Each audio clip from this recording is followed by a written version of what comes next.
Let's talk about that 100 proof turkey with an ounce of vodka in every bite. Is that a good idea? That's wild turkey taken to its logical conclusion, unfortunately. Yes. It's not good for anyone, nor is overeating on Thanksgiving good for everyone. There's one day when everybody seems to take a pass for gluttony. What's wrong with one day of gluttony? Is it really going to hurt you? You can't take a pass on your health. And when there are people struggling with overweight and obesity, which is 67% of the population, every day and every morsel counts.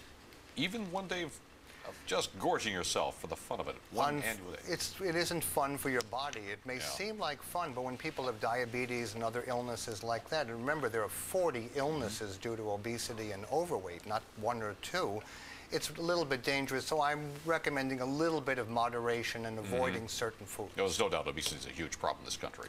And we could probably cut the cost of medical care down dramatically if we simply attack that one problem, couldn't we? Unfortunately, we're going to have to. It's not just a plan. We're going to have to put our heads together. Celebrating health is a different thing, and celebrating life, and I don't think overeating is a way of celebrating health. Well, let's talk about your recommendations for Thanksgiving. You've got some no-nos. Things we should not include in the meal, at least in excess. What are they? Well, first of all, desserts. I think it's a ceremonial piece of pumpkin pie. It's not half of the pumpkin pie. Things like sodas for kids and a tremendous amount of juice is not good. Mashed potatoes, a great deal of mashed potatoes is really not good for anyone. A lot of sweet potatoes, believe it or not, is not good. Turkey and vegetables, very healthy. Lots of gravy, not very healthy. Acorn squash?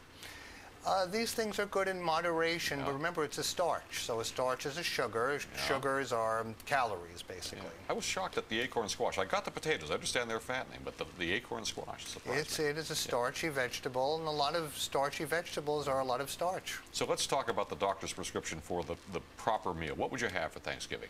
I would have things like turkey, a little bit of gravy, lots of vegetables, little dabs here and there of sweet potatoes, mashed potatoes, just to round out the meal, but not to predominate in the meal. So the turkey is pretty good for you, actually, isn't it? It is. It has tryptophan, which is relaxing, and stuffing, I think, it lives up to its name in terms of obesity. I love stuffing.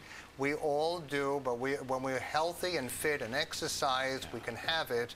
When we're not as healthy, we have to restrict it a little bit. Well, actually, if you started with that turkey with 100 proof in there, you probably never get to the stuffing or anything else, right? A few bites of that, and you're between the tryptophan and the booze, you're done. True, but the Pilgrims wouldn't have done it that way. No, I don't think so.